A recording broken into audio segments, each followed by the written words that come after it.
Merci Julien pour ces paroles. Enfin, je pense qu'on est dans le sujet. D'ailleurs, tu vas m'économiser 2 ou 3 minutes de propos par les derniers propos que tu as dit. Maintenant, je vais demander donc aux 4 participants de la première table ronde de bien vouloir me rejoindre en fait sur l'estrade. Pendant ce temps, je voudrais juste d'abord remercier nos sponsors qui nous ont permis d'organiser cette journée, cette demi-journée plus précisément, sur le plan financier ou sur le plan matériel, ou les deux. Et ensuite, je voudrais introduire le sujet d'aujourd'hui. Donc, on parle TIC 2011-2015, rebond, rupture, des clés pour votre futur. Pourquoi ce titre qu'on va essayer d'habiller maintenant dans ces 2 tables rondes? Ce titre, c'est qu'en fait, comme l'a dit Julien, nous sortons d'une crise, qui a été extrêmement sévère pour le secteur. Une crise qui n'est peut-être pas terminée. Enfin, donc on est sur une évolution conjoncturelle dans le secteur des TIC et en général dans nos pays occidentaux, européens en particulier, une évolution qui n'est pas extraordinairement, ce qui n'est pas un rebond extraordinaire. Entre-temps, comme on va le voir tout à l'heure, la technologie a continué à évoluer. La technologie et son progrès ne connaissent pas la crise, eux, et souvent les accélérations se produisent pendant ou juste après les crises. D'autre part, et pour ceux d'entre vous qui sont des fidèles du G9+, nous avions l'année dernière, en pleine crise, au début juillet 2009, organisé à l'occasion de la sortie d'un livre blanc de l'équipe prospective du G9, un débat assez important qui avait d'ailleurs été présidé par Nathalie Kosciusko-Morizet, donc qui vient de changer d'activité, et qui nous avait fait porter un regard sur les 5 prochaines années et sur les nécessaires transformations de l'écosystème TIC en France, pour lui permettre non seulement de maintenir ses positions, mais aussi se développer. Alors, dans cette première table ronde, c'est en partie ces évolutions ou ces tentatives de recommandations que nous avions fait l'année dernière que nous voulons revisiter. Avec donc en particulier les 4 participants à cette table ronde que je vais maintenant présenter brièvement, et bien entendu ils pourront élargir cette présentation eux-mêmes quand ils prendront la parole. Donc nous avons ici donc Christophe Aulnet. Je résume très brièvement sa carrière par d'abord précisément 20 années de Microsoft, dont une partie très importante en Asie. Et je pense qu'en Asie, à l'époque où elle n'était pas ce qu'elle était aujourd'hui, j'imagine. Et puis ensuite, il a dirigé Microsoft France. Ensuite, il a été président de Altran, donc il a une carrière, disons, assez éclectique, avant de devenir, depuis 2 ans, je crois, directeur général de NetGem, qui est un leader mondial de l'IPTV. Donc une carrière très éclectique, comme vous le voyez, dont il va nous faire profiter. Bernard Bourigeaud, je pense que c'est difficile de le présenter, tout le monde ou presque le connaît. Je résumerai une carrière extrêmement riche par 10 années Deloitte, donc le consulting, dont il a pris la tête et il a développé beaucoup cette entreprise en France. Puis 16 années Atos Origine, enfin Axim, Atos, puis Atos Origine. Donc Atos Origine qui, comme vous le savez tous, est une des grandes sagas, enfin une des rares grandes sagas de l'industrie française des services informatiques. Je crois que Bernard a pris l'entreprise, devait faire entre 50 et 100 millions d'euros de chiffre d'affaires. Quand il l'a quittée, elle faisait 6 milliards. Après 3 grandes intégrations, Sligos, Origine et Schlumberger SEMA. Donc aujourd'hui, Bernard fait encore beaucoup de choses, consultant, investisseur, membre de board, etc. Il n'a pas quitté le secteur, bien loin de là. Il en est un des grands influenceurs à l'échelle internationale. et on sera très content d'avoir son sentiment par rapport à cet avenir et par rapport à cette industrie qu'il connaît de manière extrêmement intime. Bertrand Finet, carrière financière, donc dans les fonds d'investissement, 3i, CVC, Capital Partner, Candover, donc qu'il a dirigé en France, et aujourd'hui, il a une position importante au Fonds stratégique d'investissement, qui est, comme vous le savez, l'un des bras armés au plan financier de la France pour relever les défis, et notamment certains défis du secteur des services informatiques et du logiciel, dont il nous parlera. Enfin, Marie-Noëlle Gibon, qui a une carrière extrêmement diversifiée aussi, et notamment dans un groupe qui est La Poste, où elle est toujours aujourd'hui. Elle a une carrière de DSI d'à peu près tous les grands secteurs de La Poste. Et aujourd'hui, elle dirige, elle est une des dirigeantes de DocaPost, qui, comme elle nous l'expliquera tout à l'heure, est la société de services innovants, de services de développement du groupe La Poste. Elle a été aussi très active, elle est très active dans des associations comme SIGREF ou l'ISCM. Donc voilà les 4 personnes qui vont nous aider à prédire ce qui peut se passer dans la suite des événements. Alors je voudrais, avant de leur céder la parole et de leur poser les premières questions, vous rappeler extrêmement brièvement ce qu'est la filière des industries TIC en France. Quand on parle d'industrie TIC, on parle principalement édition de logiciels, sociétés de services, constructeurs informatiques et télécoms, et opérateurs télécoms et de services. Une industrie qui pèse 150 milliards d'euros en France, une industrie qui est de plus en plus tournée, on en parlera sans doute tout à l'heure, vers les services. 60% des dépenses investissementiques se font dans les services, un triplement au cours des 25 dernières années. Cette industrie est le premier recruteur d'ingénieurs en France, et ce depuis assez longtemps, depuis une petite dizaine d'années. Et nous avons quelques champions français parmi les leaders mondiaux. Bon, on citera Orange, on citera Capgemini, Atos Origine, Alcatel Lucent, et quelques autres comme Dassault Systèmes en particulier dans l'industrie du logiciel. Alors, pour lancer le débat maintenant, je voudrais vous rappeler très brièvement, vous l'avez dans vos documents, ce que disait il y a à peu près 1 an et demi le livre blanc G9+, à propos de l'avenir des grandes industries TIC à l'horizon 2015. On avait identifié, je ne vais pas vous faire la liste complète bien évidemment, 11 idées, pour pas dire recommandations, et en particulier des idées qui intéressaient principalement les grandes industries, donc qui structurent ce secteur depuis X dizaines d'années, donc SS2I, éditeurs, opérateurs télécoms. Et donc on a parlé à ce moment-là de nécessaire industrialisation des services, de pouvoir promouvoir, comme l'a dit Julien tout à l'heure, les PME, le franchissement du fameux plafond de verre dont il parlait tout à l'heure, qui est un gros problème pour l'industrie en France. Des points forts à consolider, une mutation vers le SaaS qu'on appelle maintenant le cloud, ou plus généralement le cloud, etc., etc. Et puis évidemment les nécessaires investissements en matière à accélérer, toujours accélérer d'ailleurs en matière de grandes infrastructures, notamment en ce qui concerne le très haut débit par exemple. Donc voilà un peu les sujets qu'on avait ressortis, qu'avait ressorti ce livre blanc.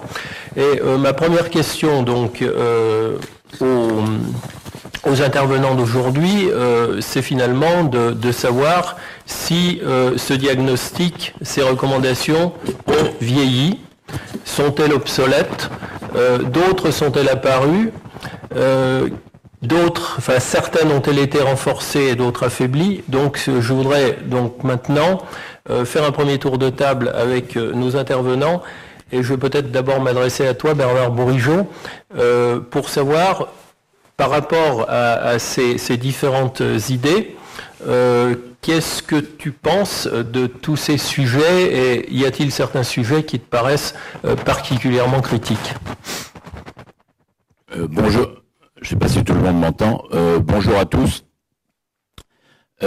D'abord, moi je crois que la France dispose d'une force considérable dans le domaine des technologies et c'est illustré à travers notamment le monde du service et le monde de l'édition de logiciels.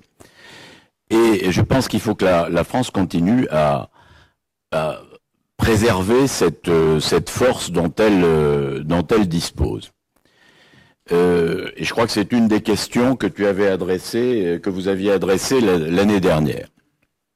Alors, quelques commentaires. D'abord, il y a un écart considérable qui s'est créé et qui n'a fait que s'accroître d'ailleurs, entre les Américains et les Européens. Aujourd'hui, les très grandes sociétés dans le monde de la technologie, elles sont toutes américaines. Les seules sociétés vraiment globales sont américaines. Elles s'appellent Hewlett-Packard, elles s'appellent IBM, elles s'appellent Microsoft, elles s'appellent SAP, elles s'appellent Oracle. SAP pour moi est plus une entreprise américaine qu'une entreprise allemande. Et aujourd'hui, quand on regarde même les premiers Européens, ils sont très loin, en taille en tout cas, des plus grands Américains. D'autre part, quand on regarde les métiers du service informatique, aujourd'hui, si on veut générer des marges au-dessus de 10%, comme on les a connus il y a quelques années, qui sont maintenant beaucoup plus difficiles à atteindre, ça suppose de changer son modèle de fonctionnement. Donc les gens qui gagnent plus de 10% aujourd'hui sur le marché sont les gens qui savent facturer des prestations à la transaction. Ce sont ceux qui ont des solutions, qui ont donc du software et qui vendent des solutions à leurs clients, ou les gens qui sont hyper spécialisés.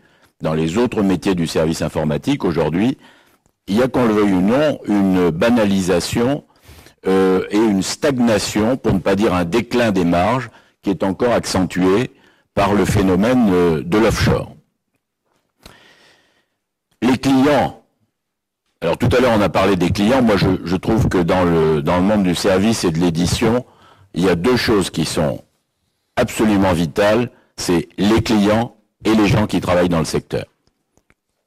Le reste a beaucoup moins d'importance. Alors les clients aujourd'hui, en face des sociétés de services, sont beaucoup mieux organisés que par le passé. Les grands clients ont installé des systèmes de référencement qui, tôt ou tard, bloqueront ou rendront plus difficile l'accès à ces clients pour des sociétés petites et de taille moyenne. Et donc, aujourd'hui, je pense que pour les sociétés de services, si j'avais un message à porter, et ce message est vrai aussi pour les sociétés d'édition de logiciels, c'est la réduction des coûts, elle est derrière nous. Toutes les sociétés de services informatiques savent faire de la réduction des coûts et l'ont fait de manière très efficace dans les 10 ou 15 années passées. Maintenant, ce qu'il faut faire, c'est revoir son portefeuille d'activités avec une très grande attention. Et la plupart des sociétés de services aujourd'hui que je regarde, elles ont beaucoup trop d'activités. Et donc, revoir son portefeuille d'activités, c'est la chose numéro 1 qu'il faut faire. Et la deuxième recommandation que je ferai, et maintenant je peux faire des recommandations parce que je ne dirige plus rien. Donc je peux les faire de manière très objective. La deuxième recommandation, c'est en particulier pour les sociétés petites et moyennes, regardez avec attention ce que vous faites à l'international, parce que toutes les sociétés que je regarde, elles sont bonnes sur le marché français, et à l'international, elles font énormément d'erreurs, elles perdent beaucoup d'argent, et elles font de l'international pour de mauvaises raisons.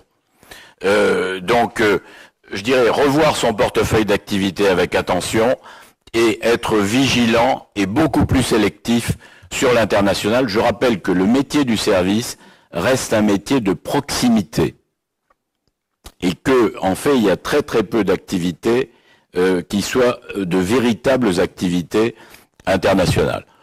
Voilà pour une première réponse à Jean-François. C'est peut-être une recommandation qu'il faudrait inclure maintenant dans vos délibérations. Merci Bernard. Je vais me tourner maintenant, si vous voulez bien, vers Marie-Noëlle Gibon pour une intervention sur donc ce sujet des recommandations.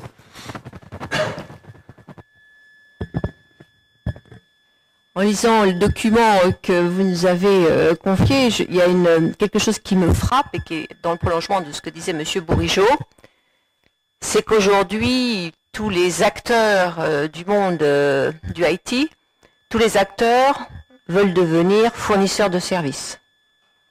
La DSI veut devenir fournisseur de services par rapport à ses clients internes. Donc cette notion de client est aussi forte à l'intérieur des entités DSI.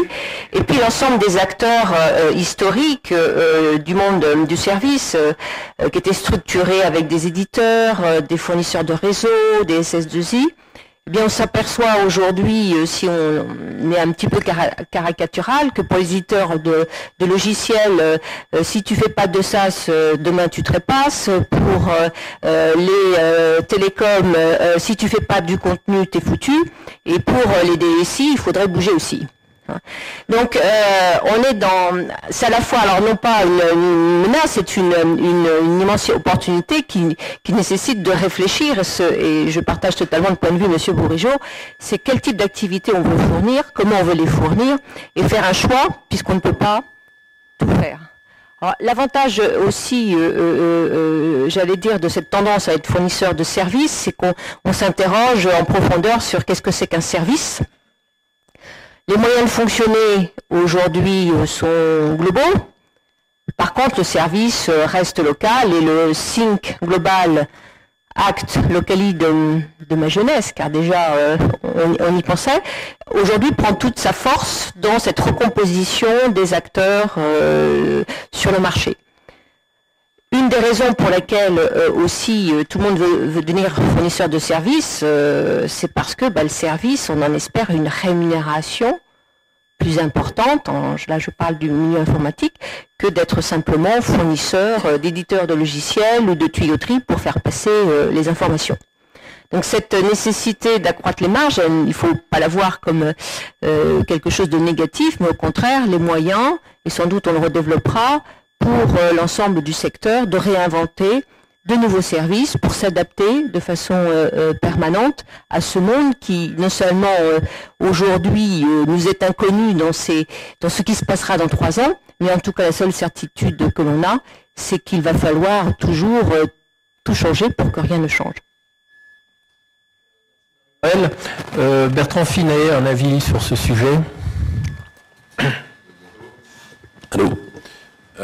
Alors, je suis de loin le moins spécialiste du panel sur les industries TIC. Je voudrais juste dire 2 mots à propos du FSI, que je pense beaucoup parmi vous connaissent. C'est un fonds d'investissement donc qui a été créé à l'initiative de Nicolas Sarkozy il y a un peu moins de 2 ans maintenant, et qui a été doté de 20 milliards d'euros et la vocation principale du FSI, c'est investir dans des entreprises françaises porteuses de croissance afin de développer la compétitivité du pays. Alors cette belle devise qui est écrite en lettres d'or sur le bureau de tous nos chargés d'affaires s'applique évidemment au monde des technologies. Et juste quelques informations sur notre portefeuille. Aujourd'hui, c'est un secteur dans lequel le FSI est exposé, puisque nous avons hérité de l'APE, donc de l'État, d'une participation de 12% dans France Télécom, donc ce qui représente à peu près aujourd'hui environ 5 ou 6 milliards d'euros de valorisation, donc c'est très important. Nous sommes également présents chez TDF, et également chez Eutelsat. Ça, ce sont des entreprises que nous avons héritées. Par ailleurs, au début du FSI, nous avons mis en place un certain nombre et réalisé un certain nombre d'études filières qui nous paraissaient importantes concernant un certain nombre de secteurs. J'ai le plaisir de vous dire que 2 de ces études donc sont complètement en ligne avec le thème dont on parle aujourd'hui, puisque nous avons réalisé une étude sur les éditeurs de logiciels et une étude sur les sociétés de services informatiques, les SS2I. Et de ces études ont découlé un certain nombre d'investissements. Alors, pas encore dans les sociétés de services informatiques, mais dans les éditions de logiciels, nous avons réalisé 3 investissements. Le premier, historiquement, et le plus important, a été de prendre une participation dans la société CGDIM, donc qui est un des leaders européens des logiciels de CRM dans le domaine, je dirais, médical et pharmaceutique. Le second investissement a été fait dans la société AvantQuest Software, qui réalise des logiciels plutôt B2C grand public, et qui, pour le coup, pour reprendre ce que disait Bernard Bourigeaud, est une entreprise qui très tôt a su s'internationaliser, puisque 85% de son chiffre d'affaires est fait à l'étranger, même si la société reste bien évidemment française et cotée à Paris. Et le dernier investissement plus récent est une participation minoritaire dans l'entreprise basée dans le nord de la France qui s'appelle Sealand, qui est un éditeur de logiciels spécialisé dans les logiciels de distribution spécialisée et de grande distribution. Alors, c'était une petite introduction pour situer un petit peu le débat. Alors moi, je retiens deux choses par rapport aux enjeux qui avaient été évoqués donc avec vous, si je le comprends bien, l'année dernière. C'est pour reprendre un peu ce que disait Bernard Bourigeaud, c'est la petite taille des entreprises françaises qui est aujourd'hui un sujet, surtout quand on parle de champions français. Juste pour donner un exemple, dans notre étude sur l'édition de logiciels, nous avons utilisé le classement que certains parmi vous connaissent du Truffle 100, qui se fait régulièrement. Et c'est absolument incroyable de voir la courbe et la vitesse avec laquelle elle descend en termes de chiffre d'affaires. C'est-à-dire, vous parliez d'Asso Systèmes, évidemment, on parle toujours d'eux, c'est les leaders, il y a Cegid, il y en a quelques-unes, et très vite, je crois qu'au bout de 20 entreprises, vous êtes en dessous de 20 millions d'euros de chiffre d'affaires. Donc c'est absolument incroyable. Et après, vous avez un nombre d'entreprises assez importantes, mais qui très très vite sont extrêmement petites. Donc ça, c'est évidemment un sujet, parce que si on veut être compétitif, si on veut se développer, il y a quand même une notion de taille critique qu'il faut développer, et on a beau avoir tous les meilleurs ingénieurs du monde français, c'est un peu difficile, et ça, c'est peut-être le plafond de verre dont vous parliez, mais c'est un problème. Et le deuxième sujet qui est lié, qui est un sujet malheureusement assez connu et général en France, c'est la sous-capitalisation des entreprises françaises. C'est là que le FSI peut-être peut jouer son rôle, mais très clairement, on le voit bien, souvent nous avons affaire à des entrepreneurs et qui, assez rapidement, quand ils veulent croire, ont une mauvaise habitude qui est celle du contrôle. C'est-à-dire pour eux, c'est super important de garder le contrôle, et si par hasard ils passent en dessous de 51%, c'est la catastrophe, etc. Et ça, c'est vraiment un problème psychologique contre lequel on essaye de se battre. Mais le problème, c'est que cette difficulté, elle existe depuis des générations et des générations. Et c'est vrai aussi dans des secteurs plus traditionnels, plus anciens, où typiquement, et ça on le voit tous les jours, on rencontre une entreprise familiale et le dirigeant actionnaire, qui est de la deuxième ou troisième génération, nous dit un peu en cachette, et l'anecdote est vraie, après avoir rencontré l'entreprise, visité l'usine et puis déjeuner avec le conseil d'administration en nous raccompagnant à l'aéroport ou à la gare, nous disant écoutez, moi j'ouvrirais bien le capital, mais c'est mon père et je peux pas lui faire ça, etc. Et ça, c'est une anecdote, mais c'est vrai. Et aujourd'hui, je crois qu'il y a un vrai sujet que clairement ouvrir le capital c'est bien, il faut le contrôle, il n'y a pas que ça, et à la fin de la journée les investisseurs c'est pas eux qui dirigent la boîte, et ça c'est très clair, c'est pas à mon voisin de gauche que je dirais ça. Les financiers sont là pour faire leur boulot, sont pas là pour gérer l'entreprise, ils sont là pour aider l'entrepreneur à gérer. Donc je terminerai, je suis un peu long, mais je pense qu'un des rôles du FSI, c'est permettre l'émergence de ces champions, leur permettre de grossir un peu plus vite, leur permettre d'aller à l'étranger éventuellement, et en essayant, parce que c'est quand même un petit peu, c'est le petit drapeau français qui est planté au sommet du FSI, c'est s'assurer aussi que l'ancrage français de ces entreprises puisse perdurer, parce que nous avons évidemment beaucoup d'atouts dans ce pays pour ce type d'entreprise. Christophe ? Oui, merci. Bonjour à toutes et à tous. En regardant le document, je pense qu'effectivement c'est une bonne segmentation de l'industrie des technologies de l'information, comme on peut l'avoir en France avec les SS2I, les éditeurs, les opérateurs de télécom dont on n'a pas trop parlé jusqu'ici. Moi, en lisant le document, ce qui me frappe, c'est peut-être une analyse un peu plus mesurée. Je vais dire sans toute humilité, à côté de Bernard qui représente l'excellence française et une réussite incroyable avec Atos Origine, mais sur le modèle SS2I à la française. Il est justement un peu à la française, enfin en tout cas il était jusque-là, et il a été, il faut pas se le cacher, créé aussi pour répondre certainement à un manque de flexibilité sur le marché du travail. Et il y a eu pendant des années une habitude peut-être dans laquelle un certain nombre de sociétés s'étaient réfugiées du body shopping et de la régie traditionnelle, et qui lui est aussi une des raisons de ce modèle. En France, quand on regarde au niveau européen, on voit qu'il y a une corrélation entre ce modèle-là et le degré de rigidité du marché du travail. Donc, il faut aussi, je reviendrai tout à l'heure, je pense que les SS2I, elles ont une capacité à industrialiser leurs services et à développer un vrai savoir-faire, mais il y a une partie de l'activité qui correspondait finalement à une zone d'expansion d'emploi qui aurait pu être pris de façon différente. Et c'est vrai que dans le modèle anglo-saxon, les SS2I tels qu'on les voit en France n'existent pas du tout. Donc il faut être conscient que ce modèle, il était un peu unique dans notre village gaulois. Et il connaît aujourd'hui effectivement une certaine crise. Bon, c'est vrai que il est assez peu exportateur, puisque, comme le disait Bernard tout à l'heure, c'est un modèle de proximité. Donc ça veut dire que l'exportation, elle se fait par la création, avec plus ou moins de bonheur, de filiales internationales qui créent des emplois locaux, mais il y a peu de capitalisation en termes de produits, peu de création de valeur. Et quand on parle d'industrie, des technologies, de l'information pour la France, il faut quand même avoir conscience de ça. Donc je serai un peu plus mesuré sur même si ça a une valeur, mais sur la valeur en termes d'industrie véritablement.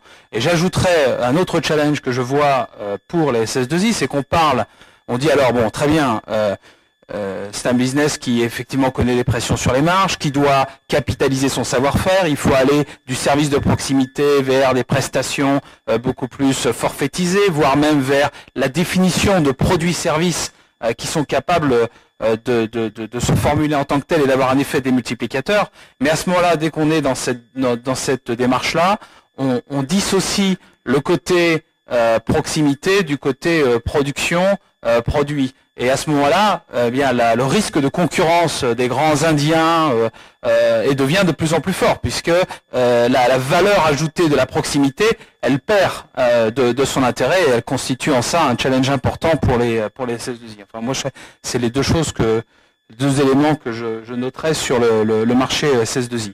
Peut-être un mot sur le marché éditeur. Moi, je vais pas répéter ce qui a été dit sur la faiblesse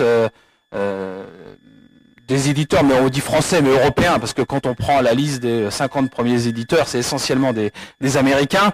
Les Européens sont assez peu présents. La France l'a été assez a connu un certain succès avec Business Object, dont on n'a pas parlé, mais qui a été racheté par SAP, dont j'ai appris que c'est une société américaine. Disons que Business Object a été une réussite. Dassault Systèmes également, CJ dans une certaine mesure. Est-ce qu'on voit ce qui est absolument fondamental pour les éditeurs logiciels, c'est la dimension internationale. Ces entreprises ont réussi parce qu'elles se sont tout de suite mis dans une dimension internationale. On aurait pu dire que Business Object est une société aussi américaine que française. Dès le début, elle s'est installée aux États-Unis. Dassault Systèmes a bénéficié de son partenariat avec IBM, qui lui a donné une empreinte mondiale immédiatement. Et donc ça, c'est un élément qui paraît essentiel pour les éditeurs logiciels, c'est cette dimension internationale. Et puis peut-être j'ajouterais une autre dimension qui est la dimension marketing. C'est vrai qu'en France, et c'est peut-être notre culture d'ingénieur dont je fais partie, donc j'assume aussi complètement, mais on est très bon pour faire du B2B complexe. Donc on est très bon pour du B2B complexe. On fait des Airbus, on fait des TGV, on fait des centrales nucléaires, on a un vrai savoir-faire en la matière, mais là où on pêche souvent, c'est la capacité à démultiplier ces modèles à l'international, à penser tout de suite global, et aussi à accepter que le marketing, c'est pas un gros mot, même pour des ingénieurs, et que penser des modèles de vente démultipliés, c'est un élément important et certainement quelque chose qui manque en tout cas dans les cursus des ingénieurs. Si, je voudrais juste enchaîner. Alors avant, vous donner une information importante qu'on a oubliée tout à l'heure pour les fenêtres du tweet. Tout d'abord, je vous signale que dans la salle, il y a un accès Wi-Fi qui s'appelle Visiteur AM, A comme art, M comme métier. avec un code qui se décline art et métier, pas art sans S et métier, tout attaché, et métier sans S également. Et que donc il y a un tweet qui est animé par notre ami Luc Breton ici présent. Et vous pouvez donc poser des questions, réponses, intervenir toute la matinée via ce média. Vous pourrez aussi d'ailleurs intervenir dans quelques minutes dans une séance de 2 séances. On va essayer de les faire 2 séances de questions-réponses dans le cadre de ce présent débat. Je voudrais maintenant enclencher directement sur des travaux pratiques par rapport à ce qui vient d'être dit. On a la chance d'avoir ici 2 acteurs directs, Christophe et Marie-Noël, qui dirigent des entreprises, et puis 2 observateurs attentifs et prestigieux, donc Bernard et Bertrand.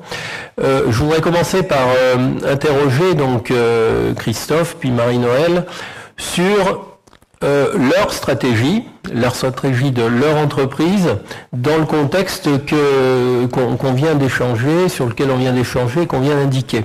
Parce qu'effectivement, bon, les grands principes, c'est bien. Il y a un certain nombre de choses assez fortes qui viennent d'être dites.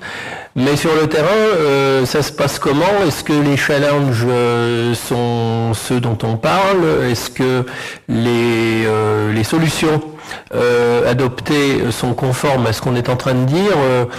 Christophe, puisque tu es chaud, tu peux y aller.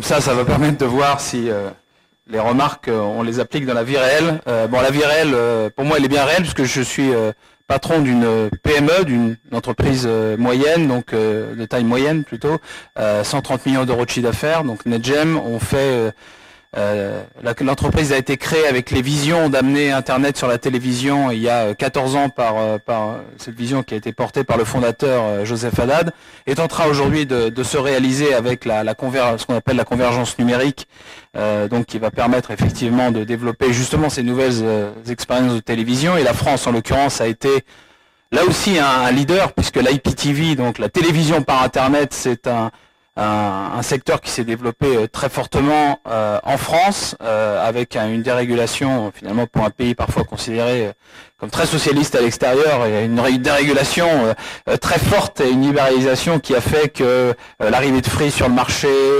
la réaction d'Orange, la réaction de Neuf puis de SFR a créé aujourd'hui un marché de près de 10 millions d'utilisateurs de la télévision par Internet, ce qui en fait à peu près 20 à 25% du marché mondial. Donc on voit qu'on est au cœur d'un marché et d'un écosystème très fort qui s'est développé. Donc NetGem s'est développé dans ce cadre-là.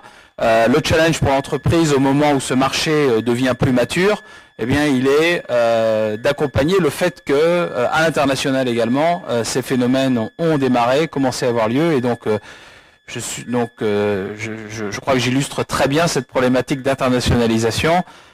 Nous sommes aujourd'hui, on est 70 personnes chez NetGem, donc 130 millions d'euros de chiffre d'affaires. En 2009, 95% du chiffre d'affaires était réalisé en France.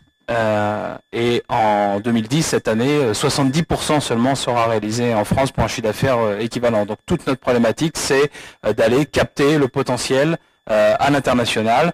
On a notamment signé, et preuve que c'est possible, un contrat avec Telstra qui est la contraction de Telecom Australia, donc qui est l'opérateur majeur australien, et qui a développé une box triple play, bien après la France, mais c'est le cas dans très nombreux pays, et met des technologies matérielles et logicielles NetGem au cœur de son réseau, avec un produit qui est absolument clé pour fidéliser les clients et développer leur revenus. Donc on est vraiment au cœur de cette problématique. Pour continuer à se développer, il faut qu'on puisse acquérir rapidement une dimension internationale. Je voudrais te faire prolonger un peu ton propos puisqu'on n'a pas beaucoup parlé en direct des opérateurs, qui sont importants. Ton entreprise est très liée aux opérateurs. Tu viens de citer un exemple assez concret. Est-ce que tu peux nous dire un mot sur disons que la coopétition, je ne sais pas si on peut dire ce mot dans ce cas-là, entre des entreprises comme la tienne et les opérateurs télécoms qui sont aussi en mal de diversification, contenu, etc. Oui, oui, absolument. Nous nous positionnons comme étant un allié des opérateurs télécoms. Il faut bien comprendre, on parlait tout à l'heure du poids des États-Unis, en fait, mais il faut aussi parler du poids de l'Asie en matière de technologie. On pourrait avoir une vision un peu manichéenne du monde en disant d'un côté il y a le hardware qui est fait par l'Asie, de l'autre côté il y a le software, l'intelligence qui est fait par les États-Unis et l'Europe dans tout ça. Hein. Et donc on est vraiment et les opérateurs télécoms, eux, sont sous une extrême pression de continuer à se développer et de ne pas être un dumb pipe, donc de n'être juste qu'un tuyau qui va fournir des données, mais d'être capable d'évoluer en valeur ajoutée. Et donc le meilleur exemple finalement que je peux donner à ce risque qui pèse sur les opérateurs télécoms, c'est ce qui est arrivé avec l'iPhone et le mobile. Vous avez avec l'iPhone un acteur qui est américain, il fabrique les iPhones chez Foxconn, très connu en Chine, donc un constructeur qui est auprès desquels ils outsourcent la fabrication. Donc même si c'est fabriqué par Apple, disons que et le logiciel développé par Apple, on est quand même au cœur de cette alliance Asie-États-Unis, et on voit finalement un acteur arriver vis-à-vis des opérateurs télécoms et dire écoutez messieurs les opérateurs, on va vous voilà un téléphone qui vaut $600. Bon écoutez, vous allez bien vouloir le subventionner très largement. J'ai oublié de vous dire, les revenus des applications qui seront développées, ce sera pour Apple, et puis ça va consommer beaucoup de réseau, donc s'il vous plaît, upgradez votre réseau. Hein. Donc voilà, ce qui leur est arrivé, je pense, sur le mobile, ils n'ont pas forcément envie que ça leur arrive sur le marché du fixe et du foyer. Et nous, on est au cœur d'une bataille qui est la bataille de la maison numérique, du foyer connecté, appelons-le comme on veut. La convergence numérique fait qu'aujourd'hui, finalement, les utilisateurs et les consommateurs ont des appareils de télévision qui parfois maintenant sont directement connectés à l'Internet. Ils ont des smartphones, ils ont des tablettes, ils ont tout un ensemble de ce qu'on appelle IP Connected Device, donc tous ces appareils connectés à Internet. Et donc il y a une vraie opportunité, mais aussi un vrai danger pour tous les acteurs de cette industrie. C'est pouvoir capitaliser sur la relation client et puis l'étendre à l'ensemble de la relation au foyer. C'est-à-dire que les utilisateurs et les consommateurs voudront demain pouvoir consommer le contenu sur n'importe quel appareil connecté, à n'importe quel moment, et de façon totalement délinéarisée. Et donc on le voit aujourd'hui, hein, il suffit de voir nos enfants avec YouTube ou avec la Catch-up TV, et à quelle vitesse ceci se répand. Eh bien demain, les opérateurs ont une opportunité, mais aussi un risque, s'ils ne le font pas, de voir d'autres acteurs comme Google ou Intel arriver et le faire à leur place. L'opportunité, c'est d'apporter au sein du foyer un outil qui va agréger l'ensemble des contenus, les mélanger d'une façon extrêmement facile, gérer toutes les problématiques de droit, et puis les distribuer au sein du foyer sur les différents appareils pour qu'ils puissent être consommés anywhere, anytime, on any device. Et donc nous on est au cœur de cette problématique et dans cette bataille planétaire, hein, parce on peut imaginer 3 plaques tectoniques, et j'en termine, les fabricants de PC qui voient l'opportunité de monter, de devenir le serveur dans la maison, les opérateurs télécoms qui se disent j'ai la relation au foyer avec le triple play et je peux l'étendre dans le foyer, et puis d'autres acteurs plus horizontaux qui, avec des perspectives un peu de business model à l'iPhone, comme Google TV ou ce genre de produits, peuvent venir avec une approche très horizontale, balayer tous ces écosystèmes et prendre le contrôle de l'utilisateur. Et donc nous, dans cette bataille-là, parce qu'on est petit, il faut choisir. On va certainement pas aller faire concurrence aux opérateurs télécoms. Ce sont des clients très importants qui ont en plus des moyens importants, et dans cette bagarre, ils dépenseront beaucoup d'argent et on leur fournira les armes pour se battre. Marie-Noël, la stratégie de DocaPost.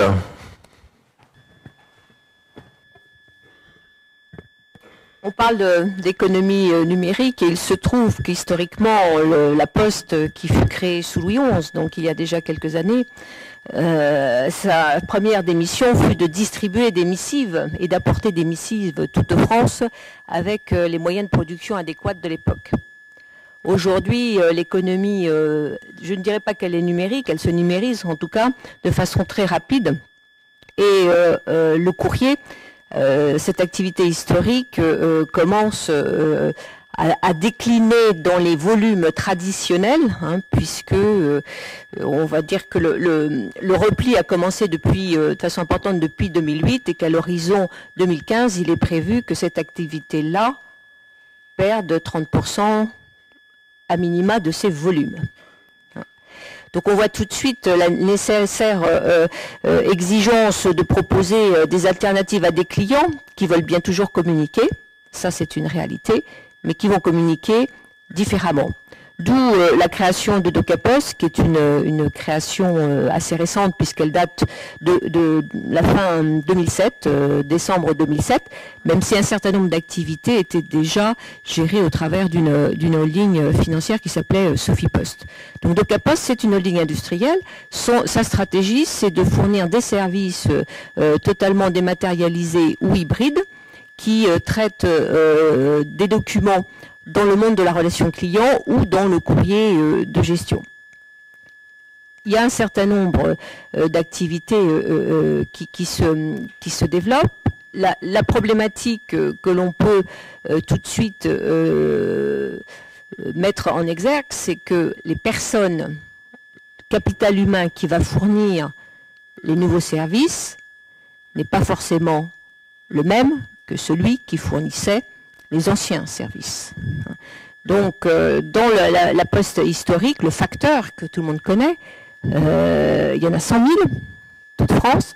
Le facteur de demain, quel service, on parlait de service, de proximité va-t-il pouvoir apporter donc, dans le cadre d'une évolution de société qui est importante? C'est là que je reprends le propos du début en disant le tout numérique n'est pas encore pour demain. Donc laisse un peu de temps de faire évoluer les différentes activités et le tout numérique, même si peut-être que dans 50 ans, mais là il sera peut-être un peu difficile pour moi d'en juger, sera ce qui sera pour tout le monde. Aujourd'hui c'est pas le cas et on s'aperçoit qu'il y a une progression des échanges dématérialisés qui est moins rapide que ce qu'on pourrait aussi imaginer. Donc l'hybride, c'est l'hybride qui est je fais de l'électronique, je rematérialise, je dématérialise et je refais du papier. Donc l'hybride est quelque chose qui va se développer et qui permettra d'ailleurs aux entreprises mais aussi aux particuliers confère un certain nombre d'offres que l'on voit se développer sur le marché, notamment des coffres-forts électroniques où on vous propose de mettre en tant que particulier vos documents personnels. On voit bien que là aussi, si vous avez mis vos bulletins de salaire dans un coffre-fort, si vous voulez faire un prêt, aujourd'hui, vous serez bien obligé de les rematérialiser pour les donner à votre banquier. Donc ce monde hybride va durer un certain temps. C'est une opportunité, j'allais dire, pour la Poste, pour vivre ces mutations à une vitesse qui lui permet de développer son nouveau portefeuille d'activité. Donc DocaPost, ce n'est pas une multinationale, c'est encore une société très française, même s'il y a des activités à l'étranger, notamment sur la facture fiscale. C'est une entreprise, alors je ne sais pas si on est encore dans la PME, on est à la limite, qui fait 420 millions de revenus, donc c'est rien par rapport à sa maison mère. Donc c'est une goutte d'eau, mais une goutte d'eau qui doit se transformer en fleuve, et c'est bien cela qu'on attend de DocaPost. La lettre recommandée que vous connaissez tous, c'est un exemple frappant du monde dans lequel nous sommes pour un certain nombre encore de temps. Elle est à la fois totalement papier, elle peut être aussi déjà hybride, c'est-à-dire que vous préparez les lettres sous un format de document électronique et puis elle sera réimprimée pour être distribuée par ce fameux facteur. En janvier, le service sera aussi tout électronique. dans des conditions qui sont des conditions qui garantissent je dirais la valeur probante de la lettre recommandée, qui est le seul document en France qui avait valeur probante et qui permettra pour tous ceux qui veulent lui faire du 100% dématérialisé d'utiliser une lettre recommandée électronique. Donc voilà le métier de DocaPost. Je pense que c'est un métier qui doit s'européaniser peut-être déjà avant de s'internationaliser. Pour s'internationaliser comme pour s'européaniser, le facteur clé de succès, c'est évidemment le capital humain. Le capital organisationnel est un point important. Nous sommes des sociétés de services où l'humain et l'organisation vont concourir à faire la performance et permettre à l'entreprise de se développer. C'est ce sur quoi nous travaillons. Petite question additionnelle là-dessus, y a-t-il la place, dans vos services ou dans votre environnement écosystème, comme on dit généralement, sur, par exemple, des éditeurs de logiciels, des fournisseurs de solutions, parce que j'ai compris que vous étiez plutôt un opérateur de services quelque part. Est-ce que vous êtes aussi des créateurs ou est-ce que vous attirez autour de vous un certain nombre de partenaires ? Nous travaillons, vous parliez de la coopétition et de la coopération, c'est aussi un des points sur lesquels nous avons envie de progresser. Alors, une partie des offres de nos offres sont déjà bâties en partenariat avec des PME qu'on appellera les PME innovantes, les ETI, les entreprises à taille intermédiaire, notamment dans tous nos projets d'innovation dont on reparlera peut-être un petit peu tout à l'heure. Mais ce travail et cette intégration des PME dans nos offres de services, c'est une réalité aujourd'hui dans la mesure où là encore, et c'est peut-être la caractéristique du monde qui nous en tient, qui vient, c'est que tout le monde ne peut pas tout faire. Et finalement, c'est la capacité d'assembler des services cohérents qui seront fournis par différents types de prestataires, dont les éditeurs de logiciels, qui permettra de créer ce fameux service innovant que le client recherche. Service innovant, il n'est pas forcément la dernière technologie, confère Vélib. Vélib, c'est un collectif de vieilles techno, si on est technophile. Par contre, quel service innovant. Donc ça aussi, c'est ce que nous cherchons à faire chez DocaPost et en travaillant avec des PME. Tourne maintenant donc vers les entre guillemets observateurs pour leur poser deux questions. En fait, d'une part, Bertrand Finet, est-ce que vous achèteriez ces deux stratégies pour aller, est-ce qu'elles vous paraissent attractives, si tant est qu'il y ait une opportunité, bien sûr, pour y investir et quels sont, de manière un peu plus générale, vos critères par rapport à ce genre de cas de figure ? Alors, concernant DocaPost, c'est un peu compliqué parce que je vais avoir un conflit d'intérêts avec Augustin de Romanet parce que la Caisse des dépôts est déjà actionnaire, donc ça c'est fait. Donc oui, nous soutenons parfaitement la stratégie de la Poste, mais je voudrais pas rentrer. Mais j'ai lu quelque part qu'il n'y avait pas de langue de bois dans ces échanges, donc voilà. Non, mais c'est filmé en plus. Ouais. Augustin, si tu me regardes, voilà. Donc non, je crois que je ne suis pas un expert, j'entends ce qui me frappe donc dans ces deux stratégies, c'est qu'elles sont résolument innovantes, tournées vers l'avenir et c'est ça qui est important. Alors investir dans NetGem, on verra, on s'en parlera peut-être après cette réunion. Je crois que ce qui est important, nous, dans nos critères d'investissement, pour revenir plus sérieusement à votre question, c'est de bien comprendre quelle sera notre thèse d'investissement.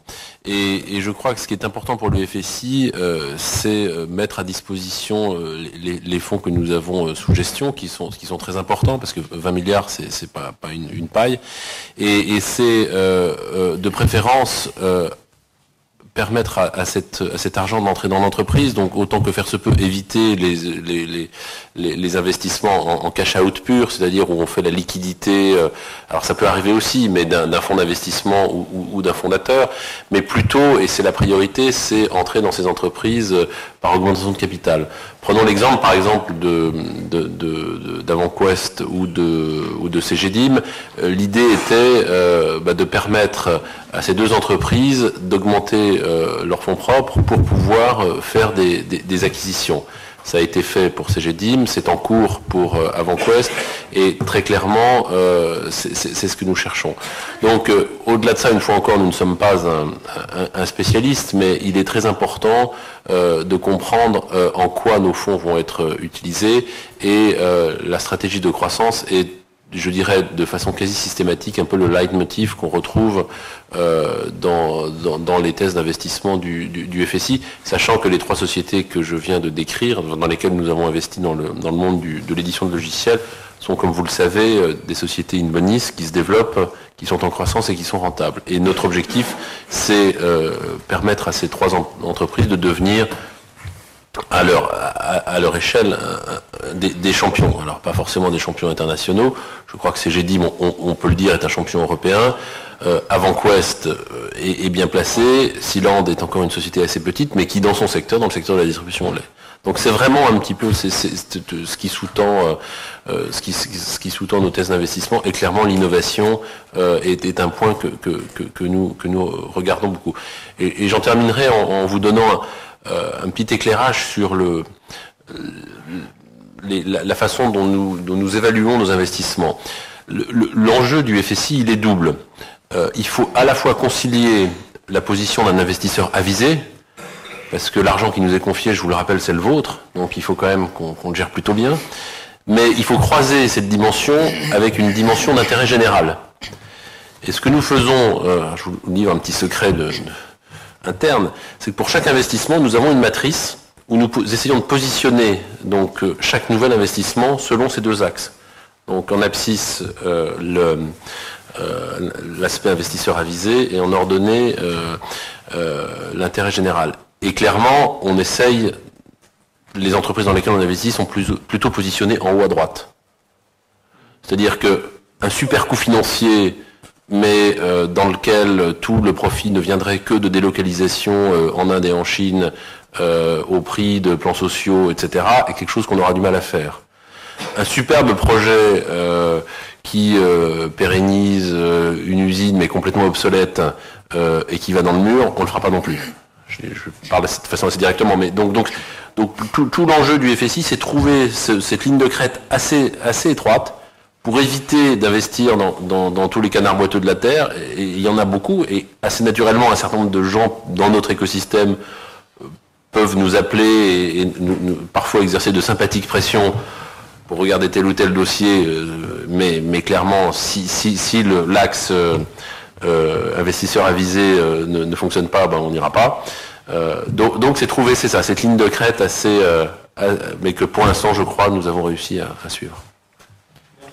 Bernard, indépendamment de la question que j'ai posée, là, auquel je voulais que tu répondes, je voulais aussi que tu réagisses sur ce que disait Christophe tout à l'heure sur les SS2I à la française. Bon, tu connais bien le secteur. Donc, voilà, 2 questions. Qu'est-ce que tu penses des stratégies qu'on vient d'entendre? Et deuxièmement, est-ce que tu peux rebondir sur ce sujet et sur d'autres, si tu veux bien? Bon, d'abord, je vais répéter parce que j'aime bien répéter parce que c'est comme ça qu'on entend bien les messages.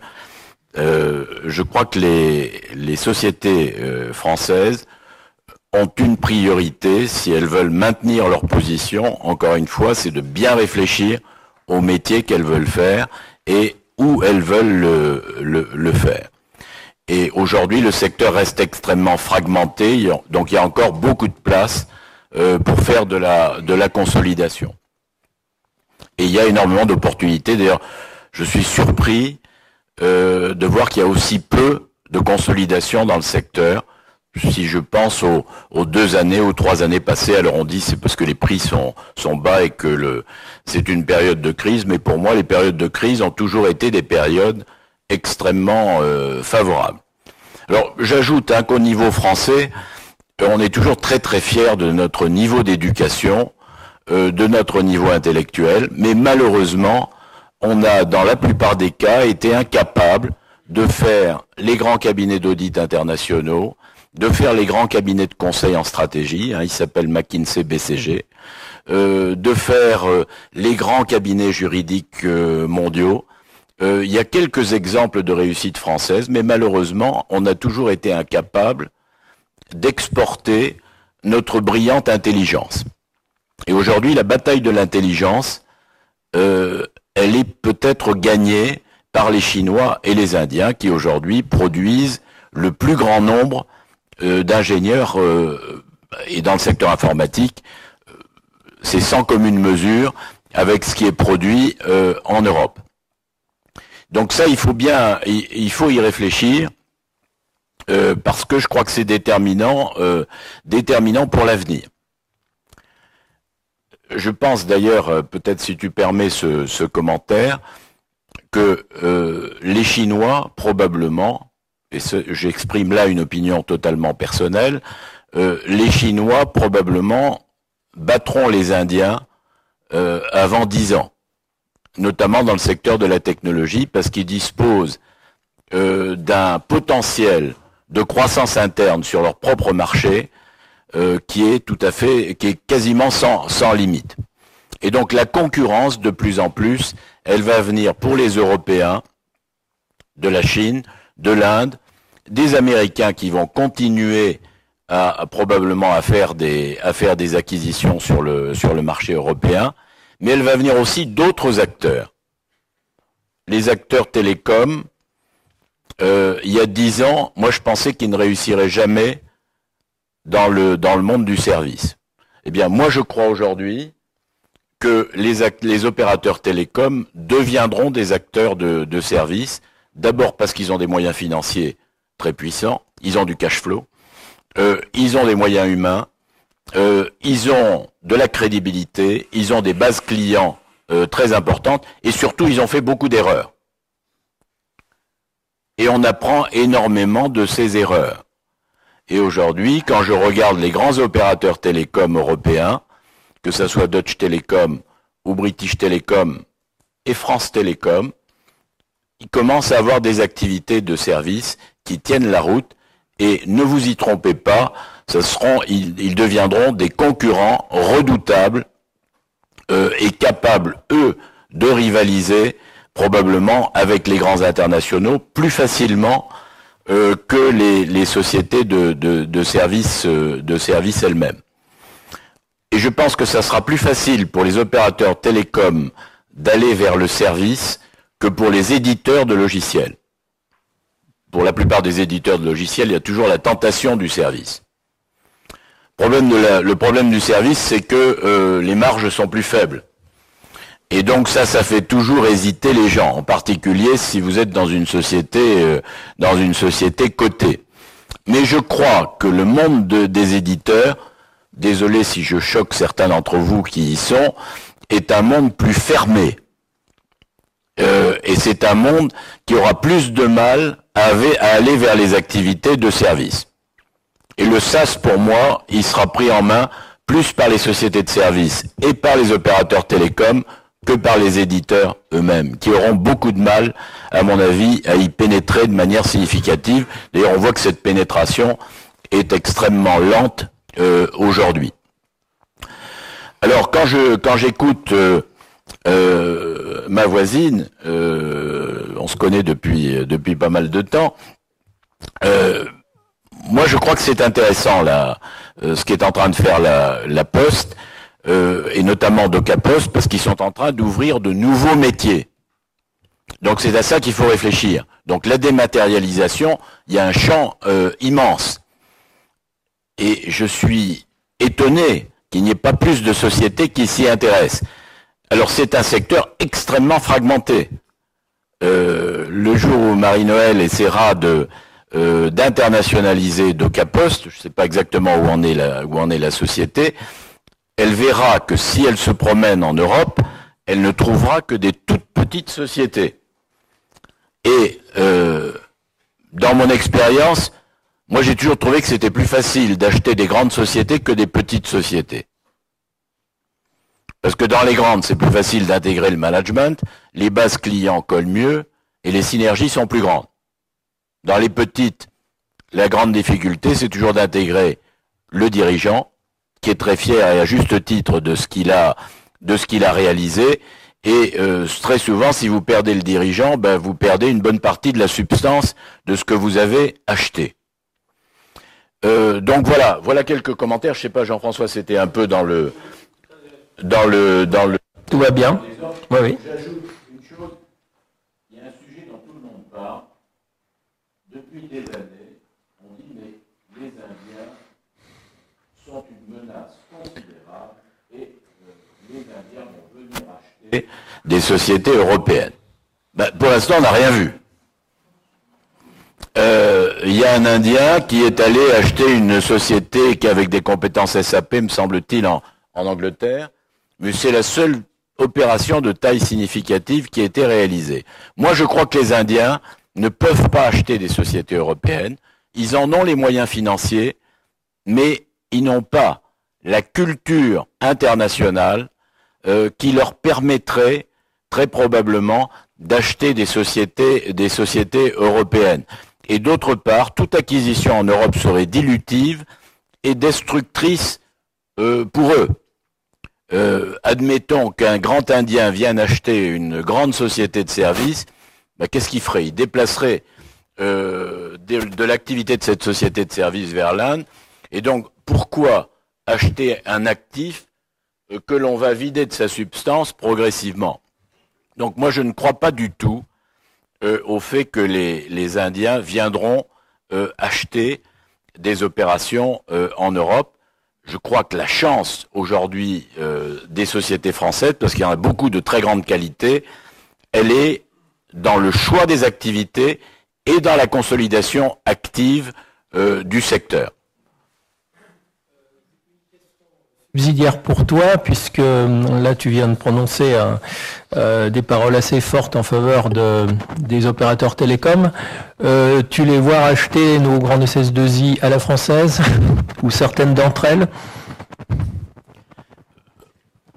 Peut-être, parce que un moyen de structurer des activités de service, c'est éventuellement d'acheter une société de service qui a déjà l'expérience, l'organisation, et qui permet de gagner du temps. Une acquisition, ça n'est intéressant que si ça permet d'accélérer l'exécution d'une stratégie.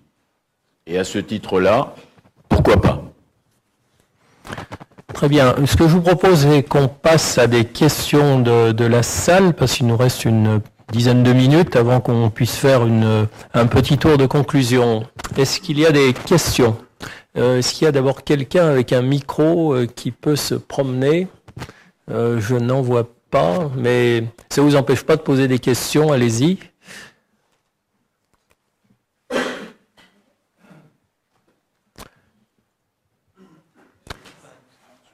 Oui, Julien?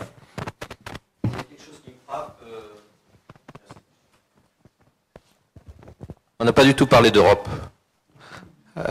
Ça veut dire que la France est un acteur mondial, comme d'autres pays en Europe, et puis, disons, l'Europe est à la France ce que les régions sont au département, c'est-à-dire un autre intermédiaire. Enfin, je veux dire, est-ce qu'aujourd'hui, dans tout ce débat, enfin, il y a quelques années quand même, on parlait beaucoup de regroupement, de rassemblement, etc. au niveau européen. Aujourd'hui, bon, on se trouve géographiquement en Europe, mais ça n'a pas l'air de beaucoup impacter. Est-ce que ça vous paraît un point qui est derrière nous? Moi, je crois que ça doit rester un des objectifs de construire un champion européen. J'ai essayé de le faire en bâtissant Atos Origine. Je ne l'ai pas tout à fait réalisé parce que, je peux le dire maintenant dans cette assemblée, à fin 2005, j'avais pratiquement conclu l'acquisition de la filiale informatique de Deutsche Telekom. Donc, ce qui aurait permis de constituer un ensemble significatif en Europe et présent de manière très significative sur tous les marchés. Aujourd'hui, il n'y a pas de société européenne qui soit présente de manière significative partout. Même Capgemini a des trous dans son dispositif. Mais aujourd'hui, je pense que ça sera plus difficile. La voie aujourd'hui, elle est plus vers la spécialisation vers la recherche de secteurs pointus plutôt que vers la consolidation européenne, parce que je rappelle que les deux grands Américains, HP et IBM, ils font plus de 100 milliards de dollars de chiffre d'affaires, qu'Accenture fait pratiquement 40, que les grands Américains, ils ont déjà 20-30 milliards de dollars de différence avec le premier européen. Et donc c'est quasiment impossible pour moi de les rattraper. Donc je pense qu'on a dépassé ce débat. Voilà. Oui.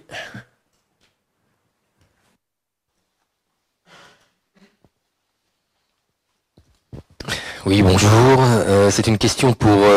donc je m'appelle Patrick Texido. C'est une question pour Bertrand Finet. Vous avez parlé d'investissement dans des sociétés qui sont déjà assez connues, comme CGDIM, et d'autres très importantes, comme France Télécom et TDF. Mais en ce moment, on parle, pour développer l'économie française, des entrepreneurs. On motive les jeunes dans les écoles d'ingénieurs pour entreprendre, reprendre des petites entreprises, les développer. Est-ce que c'est votre mission aussi au FSI d'investir dans ces startups et de développer ce tissu d'entrepreneurs en France? Merci. Alors, la réponse directe est non. Mais il y a d'autres dispositifs. Le FSI, donc la mission du FSI, c'est investir en fonds propres dans des entreprises, qu'elles soient petites, moyennes ou grandes. Le seuil d'intervention du FSI démarre à 10 millions d'euros. Ça, c'est le FSI en direct, donc c'est évidemment important. En revanche, tout le secteur des PME est alimenté de deux façons. D'une part, pour les investissements en direct inférieurs à 10 millions d'euros par tout le dispositif de CDC Entreprises, donc qui investit notamment dans des sociétés de l'information et technologiques. Donc c'est des investissements qui s'échelonnent entre quelques millions d'euros et 10 millions d'euros, mais également par le biais d'un produit financier que nous avons mis en place il y a un peu plus d'un an, qui s'appelle les OC+, obligations convertibles, qui sont à disposition, dont le ticket minimum est de l'ordre de quelques centaines de milliers d'euros. Donc là, ça adresse un peu plus le monde des petites entreprises. Et puis également, via, vous savez peut-être que le FSI, via CDC Entreprises, est un investisseur important d'un peu plus de 180 fonds régionaux et sectoriels basés en France, qui sont des fonds typiquement de capital développement et également un petit peu de capital risque, et qui sont basés partout en France. Et ces fonds partenaires, comme nous les appelons, réalisent donc des investissements de plus petite dimension. Et pour terminer, le FSI et toute sa galaxie n'investit qu'en fonds propres. Alors vous avez par ailleurs d'autres dispositifs que peuvent être par exemple Oseo, ou qui ne font pas du fonds propre, mais du prêt ou de la garantie, comme vous le savez, et également tout le dispositif lié au grand emprunt, au sein duquel une partie non négligeable des fonds vont être consacrés à toute l'activité venture capital, start-up, etc. Et là, les modalités de mise en place du grand emprunt sont en cours. Une partie de ces fonds seront gérés par la Caisse des dépôts, mais pas en direct par le FSI. Marie-Noël En ce qui concerne cette fois partenariat public-privé, parler de l'association Pacte PME, qui a vu le jour en juin de cette année et qui a remplacé Pacte PME version 1, si j'ose dire, et qui va sélectionner un certain nombre d'entreprises. Les entreprises sont des grandes entreprises qui s'engagent à les utiliser dans le cadre de leurs achats, ce qui représente pour les PME une opportunité de passer au travers des mailles du filet des directions achats qui sont excellemment efficientes et donc qui retoquent donc les PME innovantes. Et donc c'est aussi un dispositif qui est intéressant à regarder pour les PME. Ok. Question ?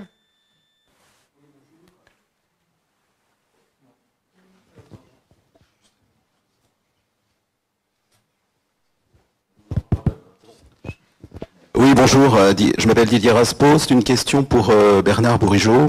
En complément des deux points que vous avez évoqués sur la consolidation du secteur des services autour des opérateurs et sur l'émergence de la Chine, j'aimerais savoir si vous pensez que les équipementiers, donc les fournisseurs des opérateurs, qui sont confrontés en particulier à une menace chinoise importante avec la montée en puissance d'équipementiers chinois très, très rapides, peuvent être également un facteur de consolidation du monde des services. Je pense surtout aux équipementiers européens. Enfin, pour ce qu'il en reste, les 2 ou 3 qui restent. Là, je vais faire une réponse rapide. Je pense que ça sera plus difficile parce que quand on regarde les équipementiers aujourd'hui en Europe, alors moi je suis au passage au conseil d'administration d'un petit équipementier allemand qui s'appelle Adva Optical, qui est coté à Francfort. Mais je pense que le service, c'est aussi un vieux rêve et un vieux démon des équipementiers d'avoir voulu se lancer dans le service. Alors eux, à mon avis, ont toujours échoué et je pense que ça restera très très difficile parce qu'il y a un décalage très important dans la rentabilité entre les produits qu'ils vendent et puis le service qu'ils délivrent. Donc moi je n'ai jamais vu aucun équipementier faire un choix sérieux de se développer dans les services. Mais peut-être je leur fais un mauvais procès. Donc je crois plus aujourd'hui aux opérateurs télécoms qu'aux équipementiers. Question.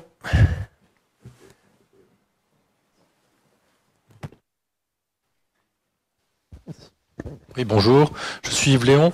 Je voudrais poser une question politique par référence aux recommandations d'un vieux rapport, certains l'ont connu, le rapport Laffitte, qui disait, entre autres choses, qui faisait apparaître 2 points.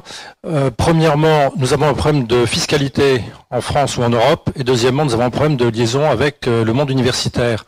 Est-ce que les réponses actuelles, selon vous, qui sont d'une part les clusters, les pôles de compétitivité, et d'autre part les mesures fiscales incitatives pour l'investissement dans les PME dites innovantes, sont suffisantes? Est-ce qu'elles doivent être révisées? Est-ce que le G9 a quelque chose à dire là-dessus au pouvoir politique? Je vais d'abord voir si nos interlocuteurs ont des choses à dire. Qui veut prendre la parole? Bertrand Finet? Oui, moi, très rapidement, je pense qu'il y a en France un dispositif qui doit surtout continuer, c'est le crédit impôt recherche, évidemment. Et je pense que ça, c'est quelque chose de très important et qui marche. On voit même certaines entreprises étrangères, je pense à une société israélienne par exemple, qui a développé un centre de recherche en France précisément à cause de ça et aussi du fait qu'il y a des compétences de bonne qualité en France. Donc je pense que à mon niveau, ce volet doit évidemment continuer. C'était un autre volet de la question. Est-ce qu'il y a des opinions sur le sujet? Moi, je crois que les pôles de compétitivité, c'est une très bonne initiative à l'origine, mais après, l'exécution a péché. Donc, quand on fait, je ne sais plus combien il y en a 80 ou 90, donc il y en a trop. Donc, quand on fait les pôles de compétitivité, au bout d'1 an, 2 ans, il faut faire un bilan, il faut probablement en supprimer un certain nombre et en développer d'autres. Donc, je crois que c'est au niveau de l'exécution, comme souvent, qu'on a péché, mais je considère que c'est une excellente initiative. Marie-Noël, vous vouliez dire un mot? Nous participons à un certain nombre de pôles de compétitivité. Je rejoins ce que dit M. Bourigeaud, trop c'est trop.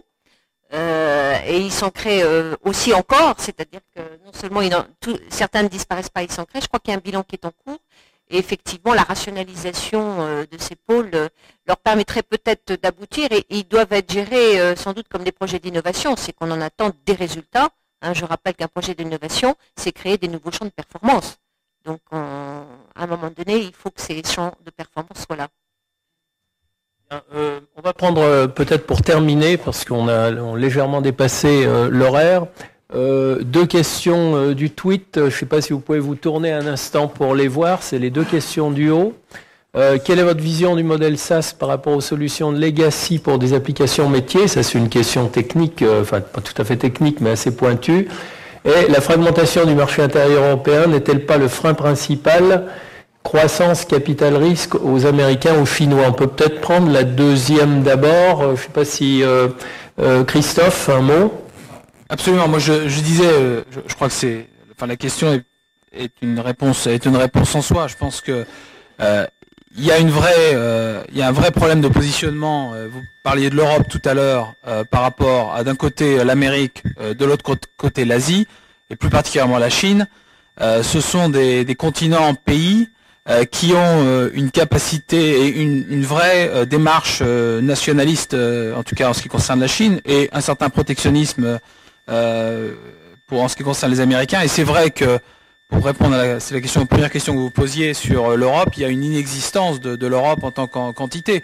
Et je pense qu'on en souffre à bien des égards, mais c'est aussi vrai pour ce qui est de l'industrie des technologies, ce qui fait que on a aussi un autre handicap sur cette fragmentation, c'est que les marchés français, allemands, anglais, italiens sont assez gros en eux-mêmes pour justifier déjà un niveau de développement. Donc on peut jouer petit, entre guillemets, et se contenter du marché purement local, là où on pourrait déjà avoir un espace de jeu européen plus fort, qui éviterait d'avoir systématiquement à se dire la seule façon de réussir, c'est de partir aux États-Unis pour pouvoir tout de suite aborder le marché international.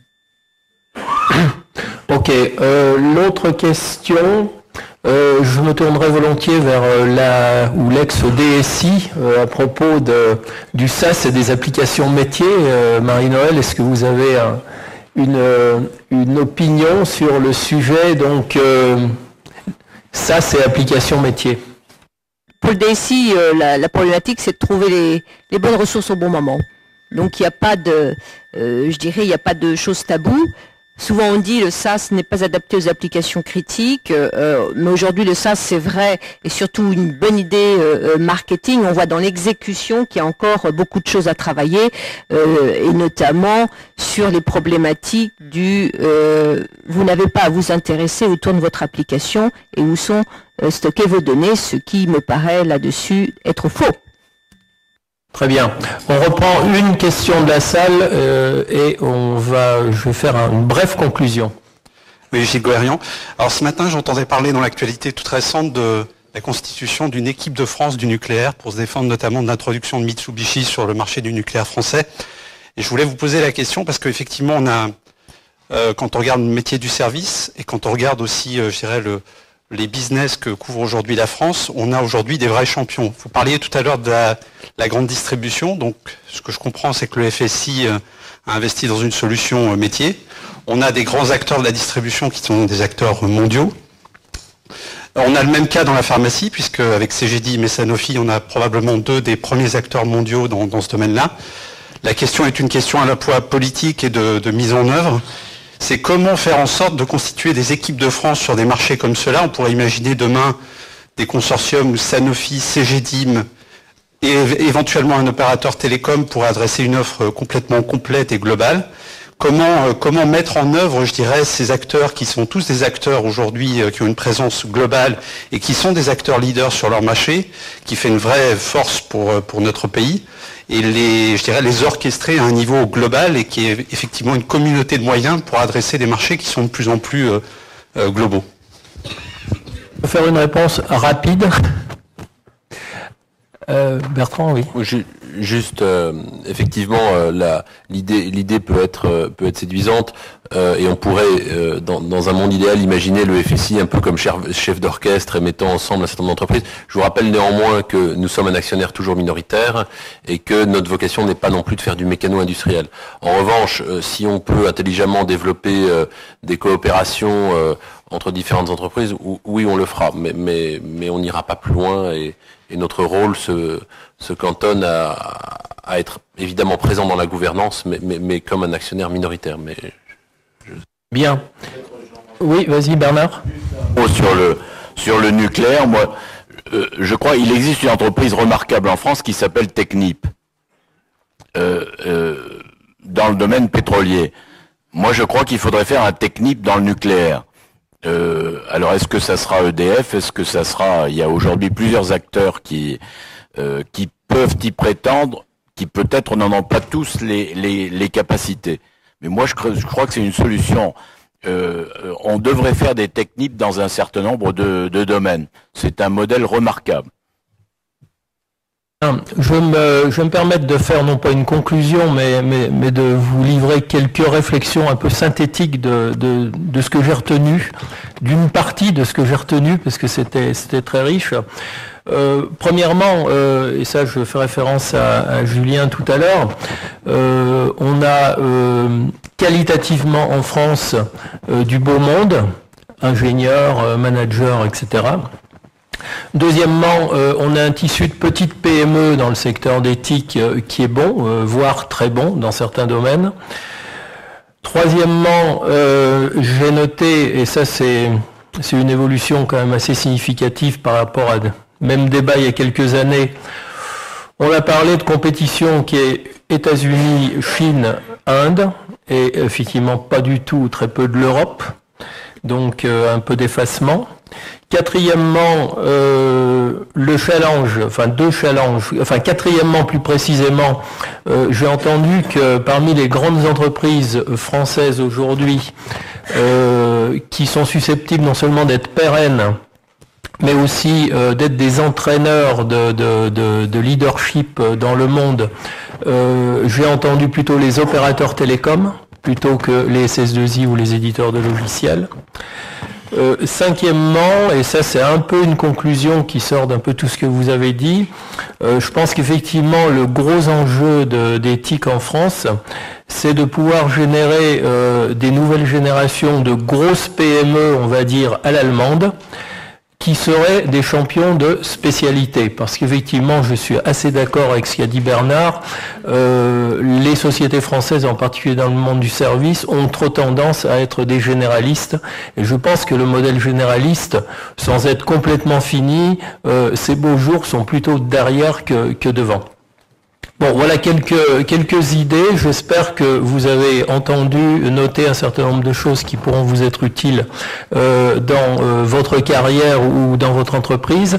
Maintenant, on va faire une pause de 20 minutes, 20-25 minutes grand maximum, avant d'aborder la deuxième table ronde. Merci et à tout de suite.